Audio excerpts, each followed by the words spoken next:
Thank you, Mr. Chairman. Thank you. All right, Mr. Monahan.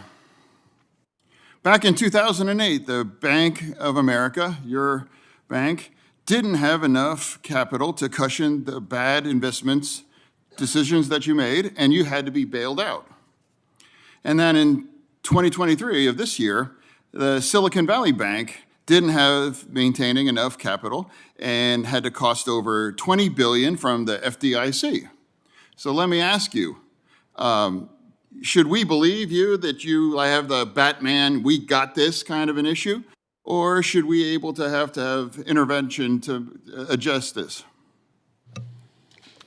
Well, Senator, I think since the financial crisis, this body, along with Congress and the President, passed the Dodd-Frank Act, and there have been, which changed the capital rules. There was an adoption of further Basel standards. On top of that, there's been 13 stress tests, if I got it right, each one of those more severe. And so even in the last 5 years, we probably have 10, 15% more capital required for under those tests. So I think there's been a significant amount of regime change made.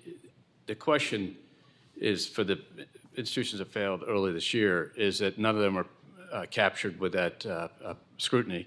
And our view was that as a group that had to go in and do two things. One, try to keep them alive long enough so it could be resolved. And secondly, this week, soon we'll cut a check of $2.1 to $2.2 billion to the FDIC to pay for the cost of the cleanup.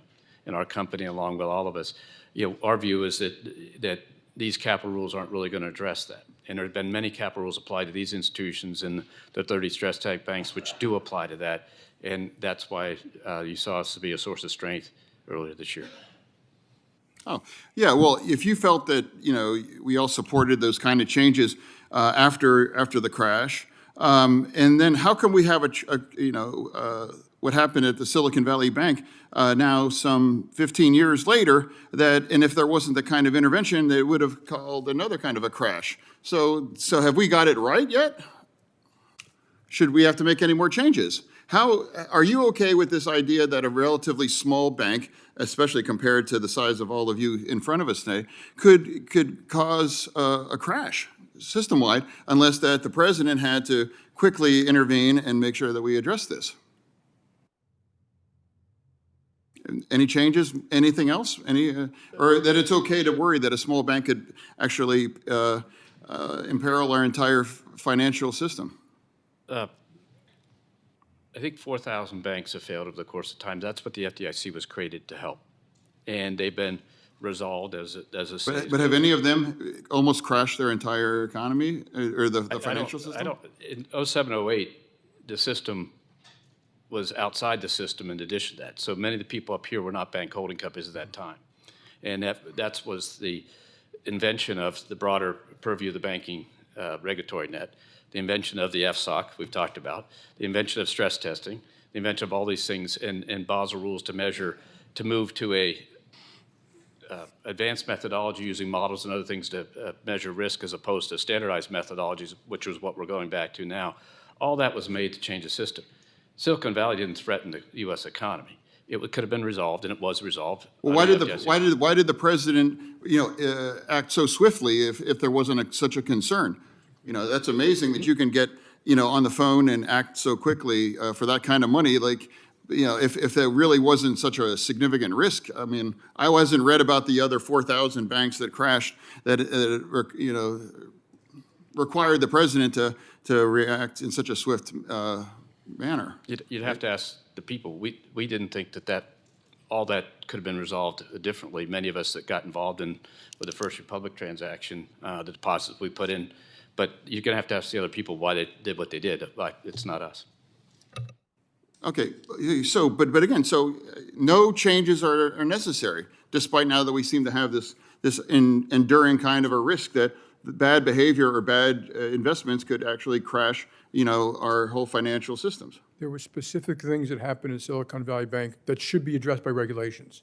And the most important one is excessive interest rate risk. That's got nothing to do with Basel III, the issue here. And I think the American public should know that banks pay for the FDIC. That's not government money. That is a mutual company, and I would love to take it over and take it off your hands and manage it ourselves. With all due respect, Mr. Damon, I don't really think it really matters, who's paying for it, but the fact that anyone has to pay because of these choices are necessary. Now, my chairman, could I have, and actually, Mr. Dimon was next in my question. Quickly. Outstanding. All right. So, Mr. Dimon, you claim that the capital requirement and that will increase costs and reduce lending.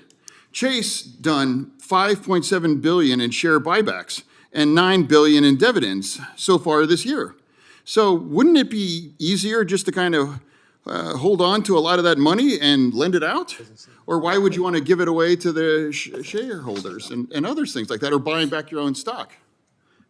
It is the shareholders' money, and we do all the proper lending we can and should do. It will reduce the profitability to a bank of doing the business, and I don't think you should be asking people to do stuff that's unprofitable for their shareholders. That's more like a charity. There's tons of that. Happy to talk about that in more detail. Thank you, Senator Fetterman. And the committee will take under advisement Mr. Dimon's proposal to take over the FDIC. Yeah, I would love to, if there was more time, because I would love to explain, have you explain why we should support, Democrats should have support Nikki Haley for president, but I don't have the time.